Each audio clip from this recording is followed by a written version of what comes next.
Foreign correspondents are accustomed to covering war zones and seeing the worst side of the human psyche. Veteran journalist Sally Sara has spent time in Afghanistan, Sierra Leone and Zimbabwe, but recently she had an experience which shocked even her when she met a surgeon and his team at work in Afghanistan. It's a war. Women and children always pay. That's what's worse. That's all. And a special program will air tonight on the ABC. Sally Sara joins us now from Sydney. Sally, can you tell us about this program and how it came into being? Paul, this is a special two-part program that we're putting together for Foreign Correspondent this Tuesday night and next Tuesday night. It began 4 years ago in Afghanistan when, by accident, I thought I was just going along to film a brief news story, but ended up spending 24 hours filming in the Role 3 hospital in Kandahar, which was one of the busiest combat hospitals in the world. A major called Mark Dafan was the head of that hospital, and I followed him over that 24 hours when many children were brought in and several children died during that time. Since then, Mark's written a book about his experiences in Afghanistan, and one of the chapters is called The Day the Australians Came, about that 24 hours in Kandahar. So we've travelled to Canada, where Mark originates from, to interview him and talk about what happened 4 years ago and the kind of effects that it's had on him as a doctor, someone who's trying to put lives back together rather than take lives in a war zone. It's a story about post-traumatic stress disorder, largely. Did you see, when you were seeing this man at work, did you see any hints that he might be suffering as well as those around him? It was interesting. Mark broke down during when I interviewed him in 2009, which really surprised me and surprised Mark. Mark was a very capable surgeon dealing with enormous pressure.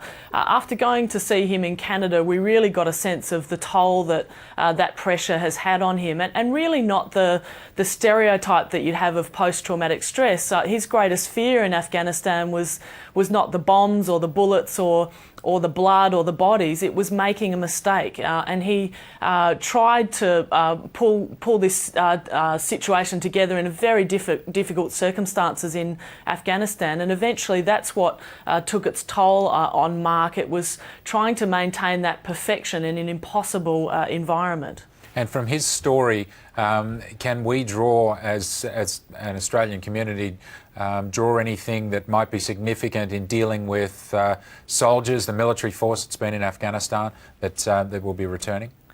We can. I mean, we certainly know that there can be a significant time delay when people come back from war. We also speak with one of the leading international researchers on PTSD, saying that often they find that it's the medics and the doctors who have higher rates of PTSD, higher than those who are even pulling the trigger in war zones. So that's a very interesting aspect also of what's going on. We also had the opportunity to interview retired General Romeo Dallaire, who was the commander of UN forces during the Rwandan genocide and has also suffered PTSD. He's now a senator in the Canadian Parliament, and he's pushing as hard as he can to get more recognition, services and support for those who come back from war with very deep psychological injuries.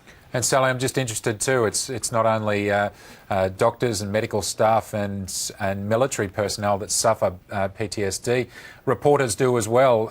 Were you working through this issue of post-traumatic stress disorder and thinking about journalists and yourself? That's right. It can affect people in different ways. Again, from that situation at the combat hospital, even from a journalist's perspective, it wasn't so much the blood and gore of what was going on. It was the immorality of it, to stand there when a child has been blown apart and to see children dying.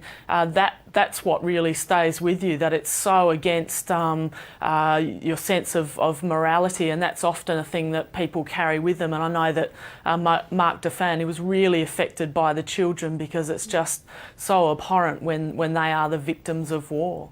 Yeah, okay. Well, we look forward to watching that important story. Congratulations on your storytelling as well, Sally Sara. Thanks, Paul.